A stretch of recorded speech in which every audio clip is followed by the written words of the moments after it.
हे बाय बुडगे बाबा, तुला त्या टायमात दारू पिवायला पैसे नव्हते म्हणून तू हे वाली 20 एकर जमीन फक्त 20,000 विकला होतास. आणि आजीची किंमत कमीत कमी 20 करोड रुपये.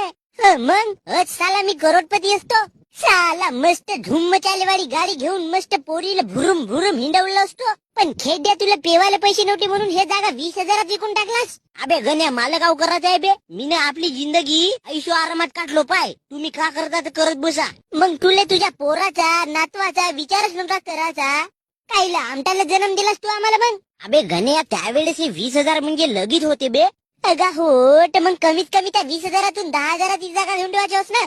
अबे पण मी खायला घेऊ बे, जेव्हा मला 20,000 उडवायचे होते तर. अगा पण जसा तू रंगीन जिंदगी जगलास तसा मलाही जगू दिला असतास तर का झाला असता बाबाजी. माझ्या कॉलेज मधले पोरं मस्त गाड्यावर पोरी फिरवतात आणि मी लमजा बापाची दंड्याची सायकल धरून जातो आणि मांग डेंग्याला बसवतो. काही अर्थ आहे का माझ्या जिंदगीला.